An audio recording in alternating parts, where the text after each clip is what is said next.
ओम नमो भगवते वासुदेवाय। जय तुलसी माता की।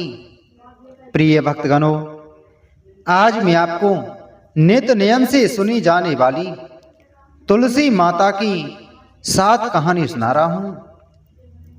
प्रिय भक्तगणों, जो भी भक्त सच्ची श्रद्धा के साथ भगवान विष्णु का पूजन करते हैं, भगवान सालग्राम का पूजन करते हैं और तुलसी माता का पूजन करते हैं, इससे भगवान श्री हरि विष्णु अति प्रसन्न होते हैं और अपनी कृपा प्रदान करते हैं। जो भी भक्त तुलसी माता की पूजा करता है उसके सभी प्रकार के पाप नष्ट हो जाते हैं और व्यक्ति के जब पाप नष्ट होते हैं तो उनके पुण्य का उदय हो पाता है और सभी प्रकार के सांसारिक सुखों की प्राप्ति होती है। हिंदू धर्म में तुलसी का बड़ा ही विशेष महत्व बताया गया है। माता तुलसी, जो कि अपने भक्तों के सभी प्रकार के पापों को नष्ट करने वाली हैं और भगवान विष्णु को तुलसी दल अति प्रिय होता है।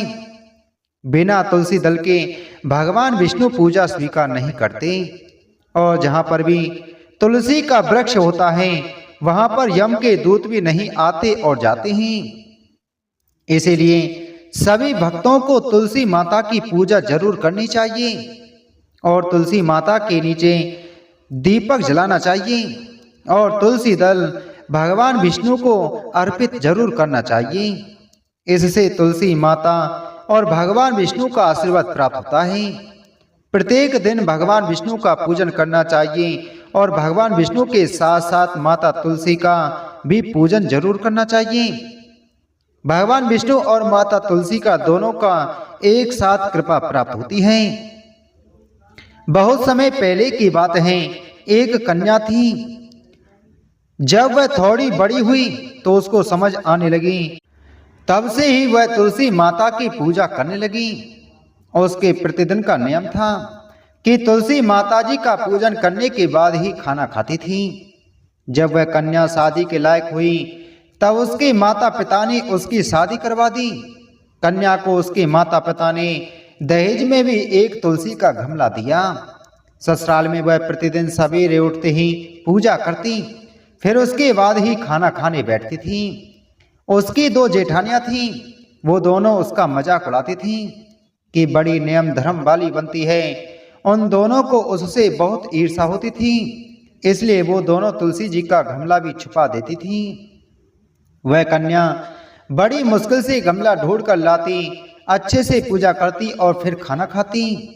वह गमला ढूंढ कर लाती तो एक दिन उसकी जेठानियों ने क्या करा कि गमला ही दूर फेंक दिया। कन्या ने खूब ढूंढा पर उसे गमला नहीं मिला। वह बहुत ही परेशान हो गई। उस दिन तो उसने खाना भी नहीं खाया। उसका नियम जो था, उस कन्या की सच्ची भक्ति देखकर तुलसी माता उससे बहुत प्रसन्न हो गई और उसके कमरे में तुलसी माता का गमला प्रकट हो गया। अगले दिन सुबह जब वह उठी तो क्या देखती है कि उसके खाट के चारों कोनों पर तुलसी माता का गमला आ गया है। यह देखकर तो वह बहुत प्रसन्न हो गई कि अब मेरी तुलसी माता को कोई चुरा नहीं सकेगा। पूजन करने के लिए भी कहीं और जाना भी नहीं पड़ेगा और कोई मेरी तुलसी माता को फेंक भी नहीं सकेगा। वह तो जल्दी से उठकर स्नान करती है और तुलसी माता की पूजन कर लेती है। जब वह खाना खाने बैठी तो उसकी जेठानियां मजाक करने लगी कि लो, देवरानी का नियम धर्म पूरा हो गया। उससे पूछती हैं कि तुलसी जी की पूजा कर ली क्या? देवरानी धीरे से बोलती है, हाँ कर ली। जेठानियां बोलती हैं, कहाँ है तेरी पूजा? कहाँ कर ली तूने तुलसी माता की पूजा? गमला तो हमने फेंक दिया था। देवरानी कहती है कि देख लो, मेरे कमरे में खाट पर तुलसी जी लग रही हैं। जेठानियां बहुत शर्मिंदा हुई और बोली कि देवरानी, तेरी सच्ची है भक्ति, हमने तुझे बहुत परेशान किया, हमें माफ कर दे। देवरानी उन्हें माफ कर देती है। हम भी तुलसी माता जी से यही प्रार्थना करते हैं कि हे तुलसी माता, जैसी कृपा आपने देवरानी पर करी वैसे हम सब पर भी करना। बोलो तुलसी माता की जय। एक समय की बात है, एक बुढ़िया थी। उसको तुलसी पूजा करने का नित्य का नियम था। वह प्रतिदिन खाना खाने से पहले पूजा करती थी और उसके बाद खाना खाती थी। वह तुलसी माता से प्रतिदिन प्रार्थना करती थी कि हे तुलसी माता, खाण खीर का भोजन देना, पाट पीताम्बर का वास देना, योगियों जैसी मौत देना, स्वर्ग का वास देना, राम लक्ष्मण जी का कंधा देना, तुलसी जी का चाल चलावा देना। यह सुनकर तुलसी जी दिन ब दिन सूखती जा रही थी। राम लक्ष्मण उधर से निकल रहे थे तो उन्होंने पूछा तुलसी जी कि आप क्यों सूख रहे हो? एक बुढ़िया रोज मेरी पूजा करती है, तुलसी माता ने कहा, और वह मुझसे खाने का लड्डू मांगती है, खेलने को भाई मांगती है, खाण खीर का भोजन मांगती है, पाट पीतम्बर का वेश मांगती है, आपका कंधा मांगती है, सीता जी का चाल चलावा मांगती है, स्वर्ग का वास मांगती है, योगनियों की सी मौत मांगती है। बाकी सब तो मैं दे दूं, पर आपका कंधा कहां से दूं और सीता जी का चाल चलावा कहां से दूं? राम जी और लक्ष्मण जी तुलसी जी से बोले कि आप हरे भरे हो जाओ, सब हो जाएगा। कुछ दिनों बाद बुढ़िया मर गई।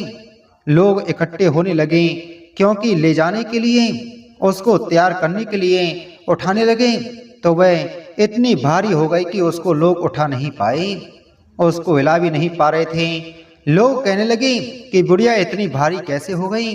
वह तो देव दर्शन सब करती थी, क्या वह कोई जादू टोना करती थी जो ऐसी भारी हो गई? इतने में राम लक्ष्मण और सीता जी आई। सीता जी ने चाल चलावा किया और राम लक्ष्मण ने कंधा दिया और बुढ़िया तो सीधे बैकुंठ धाम को चली गई। हम भी तुलसी माता जी से यही प्रार्थना करते हैं कि हे तुलसी माता, जैसी सदगति उसको दी वैसी सदगति सबको देना।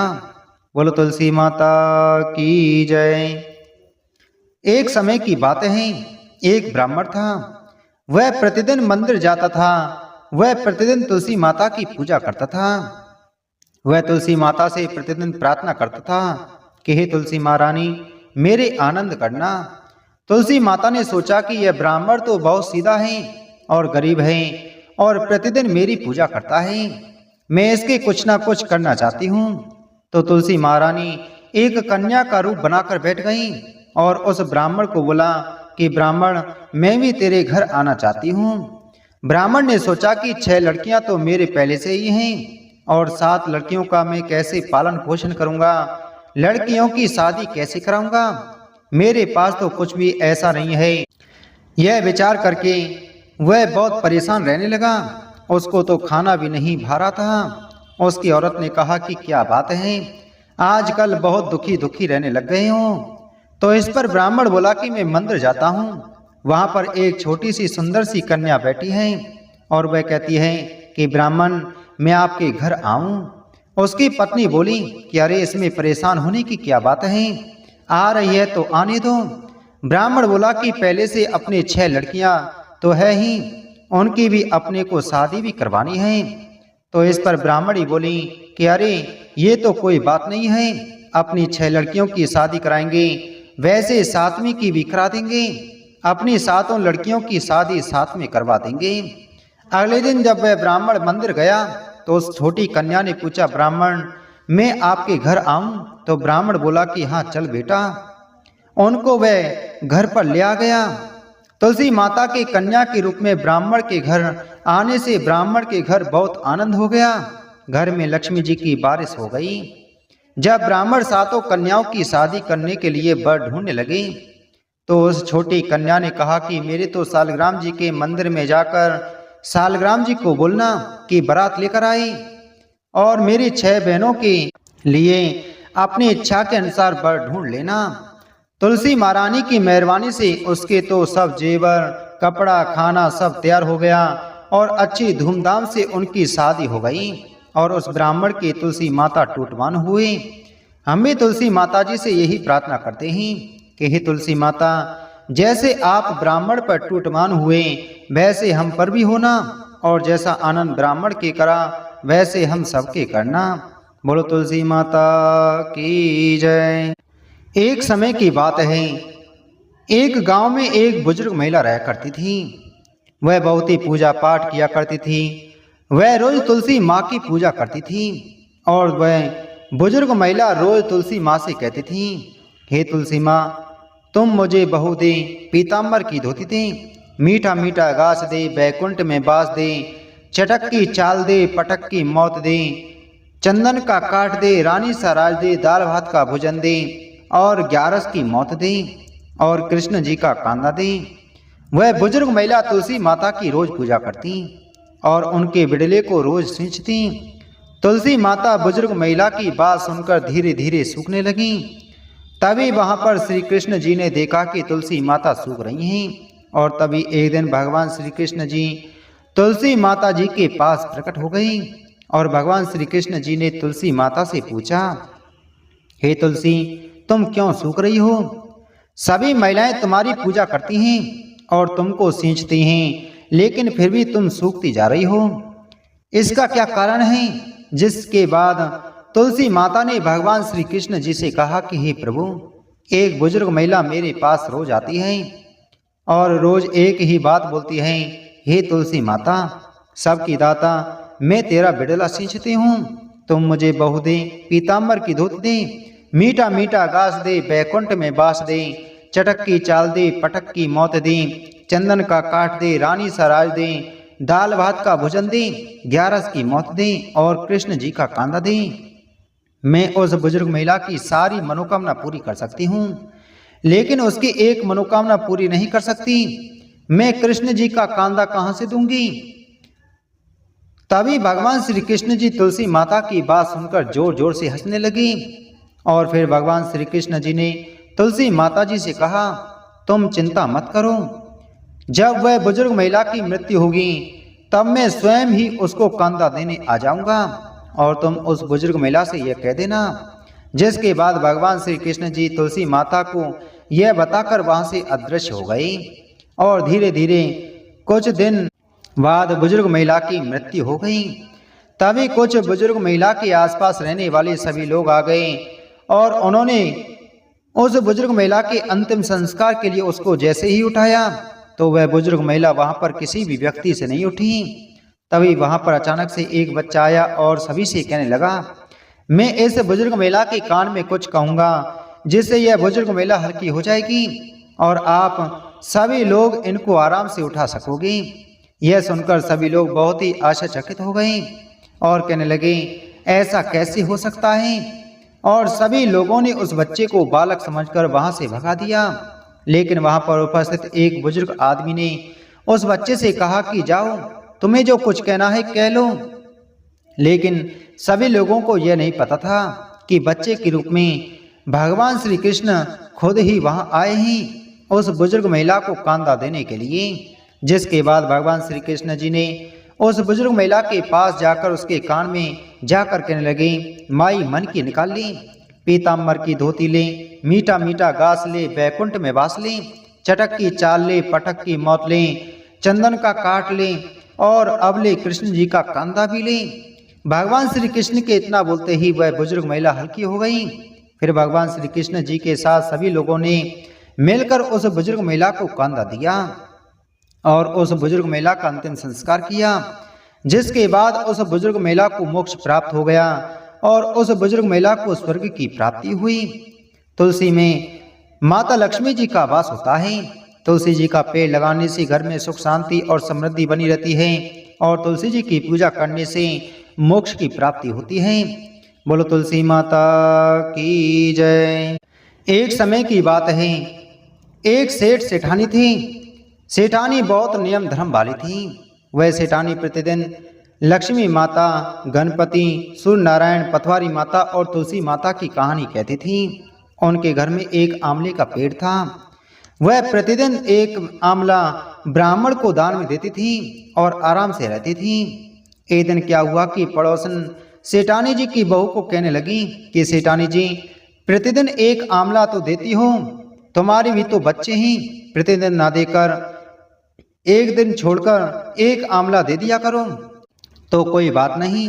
बहू ने सेठानी से कहा कि आप तो प्रतिदिन आंवला देती हो, वो एक दिन छोड़कर एक दिन दे दिया करो। सासू जी बोली कि हाँ बहू, तुम कहोगी वैसा करेंगे। सेठानी ने यह बात सेठ जी को बताई कि बहू एक दिन छोड़कर एक आंवला देने को कह रही है। अपने भी बच्चे हैं, बहू के मन में यह बात आ गई है। वह अपना यहाँ से कहीं दूसरी जगह चलें। फिर सेठ सेठानी दोनों आधी रात में घर छोड़कर निकल गए। दोनों उजाड़ वन में चले गए। आगे एक छोटा सा मंदिर आया। उस मंदिर में दोनों ठहर गए। रात को सेठानी तुलसी जी से प्रार्थना करने लगी कि कल आंवला कहाँ से देंगी, कैसे मेरा नियम पूरा होगा। उसकी करुणा भरी आवाज सुनी तुलसी माता जी ने सुन ली। उनके वहां रातों रात आंवले का पेड़ उग गया। सुबह उठकर जब सेठानी ने आंवले का पेड़ देखा तो वह बहुत खुश हो गई। वह मन ही मन सोचने लगी कि तुलसी जी ने मेरी सुन ली, तुलसी जी की कृपा से मेरा नियम पूरा हो जाएगा। सेठानी ने सुबह नहा धोकर तुलसी जी की, गणेश जी की सब कहानियां कहीं। तुलसी जी की कृपा से एक ब्राह्मण भी वहां आ गया। उसको सेठानी ने दक्षिणा में आंवला दे दिया। फिर आगे भी प्रतिदिन सेठानी अपने नियम के अनुसार एक आंवला ब्राह्मण को देने लगी। सेठानी के तो आंवली बहुत फैल गई। अब तो सेठानी प्रतिदिन एक की जगह 5-5 आंवले देने लगी और सेठ सेठानी की खूब धन हो गया। सेठानी बोलती है कि हम परवासी करते हैं और एक एक आंवला सबको दक्षिणा में देते हैं। आसपास के सब गांव में खबर पहुंचाई गई कि वहां प्रसादी है और एक एक सोने का आंवला प्रसादी में देंगे। उधर सेठ सेठानी के घर छोड़कर जाने के बाद से ही उसके बेटी बहू के घर में खाने की खूब कमी हो गई और उनके भूखे मरने की नौबत आ गई। जब बहू पानी भरने गई तब उसको भी पता चला कि कोई प्रसादी कर रहा है और सोने के आंवले दक्षिणा में मिलेंगे। वह अपने पति को बोलती है कि हम भी भूखे रहते हैं। मैं जब पानी भरने गई तो मुझे पता चला कि कोई प्रसादी कर रहा है, दक्षिणा में आंवला भी मिलेगा, हम भी प्रसादी में चलते हैं। उसका पति बोलता है कि तेरे चाले लगकर सब खोया मैंने। एक समय था जब अपने घर में भी एक आंवला दक्षिणा में देते थे, अब दूसरों के यहाँ आंवला लेने जाएंगे क्या। सेठ सेठानी के बेटा बहू तो वहां गए। सेठ सेठानी ने उन्हें पहचान लिया और आपस में बात करने लगी। सेठ सेठानी ने बेटा बहू को सभी आए लोगों को दक्षिणा देने के लिए बिठा दिया। बहू ने अपने पति से कहा कि थोड़े आंवले आप अपने पास रख लेना। बेटा उसको फटकार करता है और बोलता है कि पहले तेरे चाले चला वही बहुत है, अब मैं तेरे बहकावे में आने वाला नहीं हूँ, तू चुपचाप बैठ जा और सबको दक्षिणा दे। जब सभी आए हुए मेहमान भोजन कर चुके तो सेठ सेठानी बोले कि अब हम चारों भी जीव लेते हैं। सेठानी ने नीम के पत्ते की चटनी भी बनाई होती है। सेठानी सबके पातल परोसती है और नीम के पत्ते की चटनी भी परोसती है और बोलती है कि हमारे नियम है कि हम पहले चटनी खाते हैं। बेटा बहू थोड़ी थोड़ी चटनी चाट रहे थे तो फिर सेठानी बोली कि क्या हो गया, ऐसे चाट क्यों रहे हो, आराम से खाओ चटनी। बेटा बहू कहते हैं कड़वी लग रही है चटनी। सेठानी बोलती है कि तुमको माँ बाप भी ऐसे ही कड़वे लगते हैं। सेठानी ने ऐसा बोलने पर बेटा बहू बहुत शर्मा गए। सेठानी बोलती है कि हम तो सब कुछ तुम्हारे लिए छोड़कर आए, तुम्हारी ऐसी हालत कैसे हो गई। उसके बाद बेटा बहू उनके पैर पड़े और बोले कि आप दोनों वापस घर चलो। सेठानी बोली कि अब हम तो नहीं आएंगे वापस, तुम्हारे भी बाल बच्चे हैं, तुम लोग आराम से रहो। बेटा बहू नहीं मानते हैं और फिर बोलते हैं कि आपका घर है वो आपको तो आना ही पड़ेगा। माँ बाप को दया आ जाती है। बहू कहती है कि भली आप एक की बजाय 5 आंवले देना, पर आप हमारे साथ वापस चलो। हम भी तुलसी जी से यही प्रार्थना करते हैं कि हे तुलसी, जैसी कृपा आपने सेठानी पर करी वैसी कृपा आप हम सब पर भी करें। बोलो तुलसी माता की जय। एक समय की बात है, एक परिवार में ननद भाभी रहती थी। ननद अभी कुंवारी थी।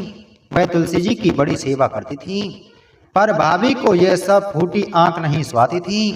कभी कभी तो वह गुस्से में कहती थी कि जब तेरा विवाह होगा तो तुलसी ही खाने को दूंगी तथा तुलसी ही तेरे दहेज में दूंगी। जब ननद की शादी हुई तो उसकी भाभी ने बरातियों के सामने तुलसी का गमला फोड़ कर रख दिया। भगवान की कृपा से वह गमला स्वादिष्ट व्यंजनों में बदल गया। गहनों के बदले भाभी ने ननद को तुलसी की मंजरी पहना दी तो वह सोने के आभूषणों में बदल गई। वस्त्रों के स्थान पर तुलसी का जनेऊ रख दिया तो वह रेशमी वस्त्रों में बदल गया। ससुराल में उसके दहेज आदि के बारे में बहुत बड़ाई हुई। इस पर भाभी को बड़ा आश्चर्य हुआ और तुलसी जी की पूजा का महत्व उसकी समझ में आ गया। भाभी की एक लड़की थी, वह अपनी लड़की से कहती है कि तू भी तुलसी की सेवा किया कर, तुझे भी भुआ की तरह फल मिलेगा। पर लड़की का मन तुलसी की सेवा में नहीं लगता था। लड़की के विवाह का समय आया तो भाभी ने सोचा जैसा व्यवहार मैंने अपनी ननद से किया उसी के कारण उसे इतनी इज्जत मिली, क्यों ना मैं अपनी लड़की के साथ भी वैसा ही व्यवहार करूं।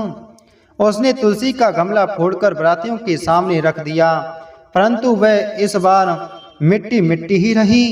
मंजरी व पत्ते भी अपने पूर्व रूप में ही रहे तथा जनेऊ जनेऊ ही रहा। सभी बाराती भाभी की बुराई करने लगी। ससुराल में सभी लड़की की बुराई कर रहे थे।